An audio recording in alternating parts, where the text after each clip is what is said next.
Dear plus two, good morning. पिछले video में हमने बात की थी सुरक्षा की परंपरागत धारणा के बारे में और आज हम बात करने वाले हैं सुरक्षा की गैर परंपरागत धारणा के बारे में। Means non traditional notion of security. इसके अंदर हम बात करेंगे कि हमें सुरक्षा किस लिए चाहिए। ये 3 प्रश्नों को संबोधित करती है। किसके लिए सुरक्षा, किन खतरों से सुरक्षा और किन विधियों से सुरक्षा। इसके बारे में हम इस टॉपिक में विस्तार से चर्चा करेंगे। डियर प्लस टू, आज हम बात करेंगे सुरक्षा की गैर परंपरागत धारणा व मानवीय सुरक्षा की। सुरक्षा की धारणा केवल आक्रमण एवं युद्धों के खतरों तक ही सीमित नहीं है, बल्कि इसमें प्रत्येक वह खतरा शामिल है जो मानवीय अस्तित्व को प्रभावित करता है। सुरक्षा की परंपरागत धारणा का मूल विषय राज्यों की सुरक्षा रहा है, जिसमें राज्यों की सीमाओं एवं प्रभुसत्ता की बाह्य आक्रमणों से रक्षा एवं आंतरिक खतरों से सुरक्षा को धारणा का केंद्र माना गया है। परंतु सुरक्षा की गैर परंपरागत धारणा सुरक्षा संबंधी 3 मौलिक प्रश्नों को एड्रेस करती है, संबोधित करती है। और वो प्रश्न है, किसके लिए सुरक्षा, किन खतरों से सुरक्षा, किन विधियों से सुरक्षा। सबसे पहले बात आती है किसके लिए सुरक्षा। जब किसके लिए सुरक्षा का प्रश्न आता है तो परंपरागत धारणा में सुरक्षा का केंद्र राज्य माना गया है और राज्यों की सीमाओं, अखंडता और प्रभुसत्ता की सुरक्षा को ही प्राथमिकता दी गई है। यह सत्य है कि राज्यों की सुरक्षा अनिवार्य है, परंतु उससे भी बड़ी सच्चाई यह है कि राज्यों का अस्तित्व मनुष्यों से है, अतः मानव की सुरक्षा सबसे जरूरी है। मानव की सुरक्षा में सभी मानवीय समुदायों एवं समूचे समाज की सुरक्षा है। इस प्रकार गैर परंपरागत सुरक्षा की धारणा मानवीय सुरक्षा, ह्यूमन सिक्योरिटी या समूची मानवीय सभ्यता की सुरक्षा से संबंधित है। दूसरा प्रश्न आता है बच्चों, किन खतरों से सुरक्षा। जब किन खतरों से सुरक्षा का प्रश्न आता है तो ये माना जाता है कि राज्यों एवं मानव की सुरक्षा को केवल बाह्य आक्रमणों से ही सबसे ज्यादा खतरा होता है। जब राज्यों की बाह्य आक्रमणों से सुरक्षा होती है तो मनुष्यों की भी सुरक्षा हो जाती है। परंतु वास्तविकता यह है कि आज के विश्व में बाह्य आक्रमणों से भी ज्यादा खतरा राज्यों के भीतर की परिस्थितियों से है। यदि पिछले 50 वर्षों का इतिहास देखा जाए तो युद्धों की अपेक्षा राज्यों के भीतर के संकटों के कारण ज्यादा लोग मारे गए हैं। अतः सुरक्षा की गैर परंपरागत धारणा राज्यों के भीतर के खतरों से संबंधित है। इस रूप में भय, अभाव एवं विनाश के खतरों से सुरक्षा ही गैर परंपरागत धारणा का केंद्र है। आज के विश्व में राज्यों के भीतर ही सेना या पुलिस बलों की ज्यादतियों और आतंकवादी हिंसा से ही लाखों जीवन समाप्त हो रहे हैं। अतः इस खतरे से सुरक्षा चाहिए।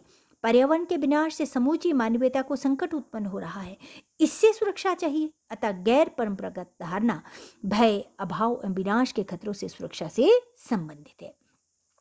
तीसरा प्रश्न आता है बच्चों, किन विधियों से सुरक्षा। इस तरह जब किन विधियों से सुरक्षा का प्रश्न आता है तो गैर परंपरागत सुरक्षा या मानवीय सुरक्षा किसी एक देश की सरकार या सेना के प्रयासों से सुनिश्चित नहीं की जा सकती, बल्कि इसके लिए सामूहिक एवं समन्वित प्रयास आवश्यक है। राज्यों के साथ साथ विभिन्न अंतर्राष्ट्रीय संगठनों, क्षेत्रीय संगठनों के अतिरिक्त गैर सरकारी संगठनों के द्वारा भी आज के विश्व को उत्पन्न हुए खतरों से सुरक्षा हेतु प्रयास करने आवश्यक है। इस दृष्टि से संयुक्त राष्ट्र संघ एवं इसके अभिकरण, specialized agencies of United Nation जैसे विश्व स्वास्थ्य संगठन WHO, अंतर्राष्ट्रीय श्रमिक संगठन ILO तथा यूरोपियन संघ, आसियान, सार्क जैसे क्षेत्रीय संगठन और अन्य गैर सरकारी संगठन महत्वपूर्ण भूमिका निभा रहे हैं। अब बात कर लेते हैं बच्चों, what are the threats to human security. मानवीय सुरक्षा को कौन कौन से खतरे हैं। आज के विश्व में मनुष्यों को सिर्फ बाह्य आक्रमणों से ही खतरा नहीं है, बल्कि राज्यों के भीतर भी अनेकों खतरे हैं जिनके कारण समूची मानवता प्रभावित हो रही है। मानवीय सुरक्षा को बहुत से खतरे हैं, जैसे गरीबी, स्वास्थ्य, शिक्षा, माइग्रेशन, रेफ्यूजी प्रॉब्लम, आतंकवाद, मानवीय अधिकारों का हनन आदि। इनमें से हम कुछ खतरों और समस्याओं की चर्चा करेंगे। सबसे पहले बात करेंगे वैश्विक गरीबी की, ग्लोबल पॉवर्टी की। मानवीय अस्तित्व के लिए विश्व के अनेक देशों में व्यापक गरीबी अपने आप में एक बहुत बड़ा संकट है। समूचे विश्व की जनसंख्या जो आज 7 अरब के लगभग है, अगले 50 वर्षों में 10 अरब का आंकड़ा पार कर सकती है। समूचे विश्व की जनसंख्या में आधे से ज्यादा वृद्धि कहाँ हो रही है? चीन, भारत, पाकिस्तान, बांग्लादेश, नाइजीरिया और इंडोनेशिया में हो रही है। चीन की जनसंख्या आज 141 करोड़ के साथ विश्व के पहले स्थान पर है, जबकि भारत 132 करोड़ के साथ दूसरे स्थान पर है। जनसंख्या वृद्धि के साथ साथ गरीब देशों की जनसंख्या में भी वृद्धि हुई है और इसमें निरंतर वृद्धि हो रही है। गरीबी क्या है बच्चों? गरीबी से आशय उस सामाजिक अवस्था से है जब समाज के एक वर्ग के लोग अपने जीवन की बुनियादी जरूरतों को पूरा नहीं कर पाते हैं, तो ऐसी स्थिति को हम गरीबी कहते हैं। यद्यपि विश्व अर्थव्यवस्था का भी सुधार हुआ है, परंतु उसका लाभ धनी देशों एवं समाज के संपन्न वर्गों को अधिक हुआ है। गरीब जनसंख्या की स्थिति में विशेष सुधार नहीं हो पाया है। विश्व में जो आर्थिक विकास हुआ है उसमें पश्चिमी देशों की संपन्नता में वृद्धि हुई है, क्योंकि वहां जनसंख्या वृद्धि की दर कम है, जिससे प्रति व्यक्ति आय की दर में ज़्यादा वृद्धि हुई है। इसके विपरीत विकासशील देशों की जनसंख्या की वृद्धि की दर अधिक है। इस कारण प्रति व्यक्ति आय में वृद्धि की दर कम रहती है, जिससे निर्धनता में ही वृद्धि हुई है। कई विकासशील एवं निर्धन देशों की यह स्थिति है कि वह अपनी प्रशासनिक गतिविधियों के संचालन हेतु भी आवश्यक संसाधन नहीं जुटा पाते। ऐसे में सरकारी नागरिकों की मौलिक आवश्यकताएं भी पूरी नहीं कर पाती, जिससे जनसंख्या में असंतोष पनपता है और अपराध एवं हिंसा की घटनाओं में वृद्धि होती है। इस प्रकार मानवीय सुरक्षा को संकट उत्पन्न हो जाता है। वर्ष 2006 की विश्व बैंक की रिपोर्ट बताती है कि एशिया और अफ्रीका के कई देशों में आर्थिक विकास तो हुआ है, परंतु वह शहरों तक ही सीमित रहा, जिससे शहरों में तो सेवा क्षेत्र में उछाल आया है, परंतु ग्रामीण क्षेत्रों में कृषि उत्पादकता में कमी आई है, जिस कारण ग्रामीण क्षेत्रों की जनसंख्या प्रभावित हुई है और वे गरीबी का दंश झेलने के लिए मजबूर है। इस गरीबी के कारण वे शिक्षा और स्वास्थ्य जैसी सेवाओं का लाभ भी नहीं उठा पा रहे हैं, जिससे भविष्य में गरीबी का संकट और बढ़ सकता है। निर्धनता से ही कई अन्य समस्याएं भी जन्म लेती है। निर्धनता के कारण अपराध व हिंसक घटनाओं में वृद्धि होती है तथा निर्धनता के कारण आत्महत्या जैसी घटनाओं में वृद्धि होती है। भारत में किसानों द्वारा की गई आत्महत्याएं इसका साक्षात प्रमाण है और यही स्थिति कई अन्य विकासशील देश एवं निर्धन देशों की है। इस खतरे का सामना भी कोई देश अकेले नहीं कर सकता। इसके लिए आवश्यकता है राज्य सरकारें, अंतर्राष्ट्रीय संगठन मिलजुल कर प्रयास करें ताकि मानवता की निर्धनता के अभिशाप से सुरक्षा की जा सके। अब बात आती है बच्चों, भारत की स्थिति देख लेते हैं कि भारत की स्थिति क्या है। अध्ययन के अनुसार बहुआयामी गरीबी से बाहर निकलने वाले लोगों की सर्वाधिक संख्या भारत में देखी गई है। भारत में वर्ष 2005-6 में 5-6 से वर्ष 2015-16 के मध्य 27.3 करोड़ लोग गरीबी के कुचक्कर से बाहर निकलने में सफल हुए हैं, जो कि एक अच्छी बात है। अध्ययन के अनुसार वर्ष 2005-6 में भारत में 55.1% लोग बहुआयामी गरीबी के अधीन थे, जबकि वर्ष 2015-16 में यह स्तर घटकर 27.9% हो गया है। वर्ष 2018 तक भारत में लगभग 37.7 करोड़ लोग बहुआयामी गरीबी से ग्रस्त थे और 2015-16 तक लोगों के पास बुनियादी जरूरतों के अभाव की प्रतिशतता 43.9 थी, जबकि वर्ष 2015-16 में 8.8% जनसंख्या गंभीर बहुआयामी गरीबी के कुचक्कर में शामिल थी। भारत तथा निकारागुआ द्वारा क्रमशः पिछले 10 वर्षों एवं 10.5 वर्षों के दौरान बच्चों के बहुआयामी गरीबी सूचकांक को भी आधा कर लिया है। रिपोर्ट के अनुसार 3 दक्षिण एशियाई देश भारत, बांग्लादेश और नेपाल अपने एमपीआई मूल्यों को तीव्रता से कम करने वाले उन 16 देशों में शामिल हो गए हैं जिन्होंने तीव्र गति से मल्टी डायमेंशनल पॉवर्टी इंडेक्स के मूल्यों को कम किया है। Oxford poverty and human development initiative क्या कहता है? यह एक ऑक्सफोर्ड विश्वविद्यालयों में अंतर्राष्ट्रीय विकास विभाग के तहत स्थापित एक आर्थिक अनुसंधान व नीति केंद्र है और इसकी स्थापना 2007 में की गई थी। ओपीएचआई का उद्देश्य लोगों के अनुभव और मूल्यों के आधार पर बहुआयामी गरीबी को कम करने के लिए एक अधिक व्यवस्थित पद्धतियों में आर्थिक ढांचे का निर्माण एवं प्रगति करना है। इस अध्ययन में कोरोना महामारी के संदर्भ में भी जिक्र किया गया है। इसमें यह बताने की कोशिश की गई है बच्चों कि यह अध्ययन महामारी के बाद दुनिया भर में गरीबी के बढ़ने का अनुमान तो नहीं लगा सकता, परंतु यदि हम इस वैश्विक महामारी संकट को छोड़ दें तो आने वाले 3 से 10 वर्षों में 70 विकासशील देश पुनः वैश्विक प्रगति पर वापस आ सकते हैं। तो ये तो रही गरीबी की बात कि ग्लोबल गरीबी जो है वो ह्यूमन सिक्योरिटी के लिए किस प्रकार से खतरा है। दूसरी बात आती है बच्चों स्वास्थ्य की। मानवीय सुरक्षा के हेतु सबसे बड़ा खतरा स्वास्थ्य सुविधाओं का अभाव है। कुछ सीमा तक समस्या निर्धनता से ही संबंधित है, क्योंकि निर्धन एवं विकासशील देश ना तो सरकारें अपने नागरिकों को आवश्यक स्वास्थ्य सेवाएं उपलब्ध करवाने में समर्थ है और ना ही साधारण नागरिक निर्धनता के कारण अपने स्वास्थ्य की सुरक्षा पर ध्यान देने में सक्षम है। एशिया एवं अफ्रीका के कई देशों के पास साधनों का भारी अभाव है, जिस कारण वे नागरिकों के लिए मौलिक स्वास्थ्य सेवाएं स्थापित नहीं कर पाए हैं।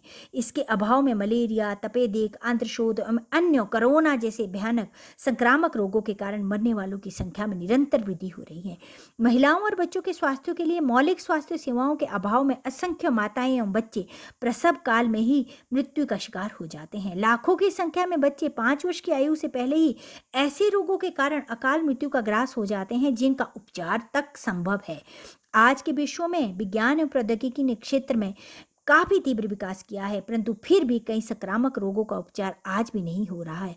एड्स, बर्ड फ्लू, हेपेटाइटिस और आज के समय में फैली कोरोना संक्रामक महामारी है, जिसने संपूर्ण विश्व को प्रभावित किया है।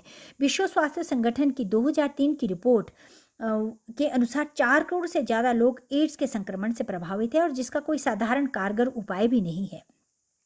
वर्तमान समय में कोरोना महामारी से लगभग 3 करोड़ 88 लाख लोग संक्रमित हो गए हैं और लगभग 11 लाख लोग इस रोग के कारण अपनी जान गंवा चुके हैं। उपचार कोई नहीं है, जिसके लिए विश्व स्तर पर प्रयास चल रहे हैं। बीमारियां ही नहीं, कुपोषण भी मानवीय स्वास्थ्य की सुरक्षा में एक बहुत बड़ी बाधा है।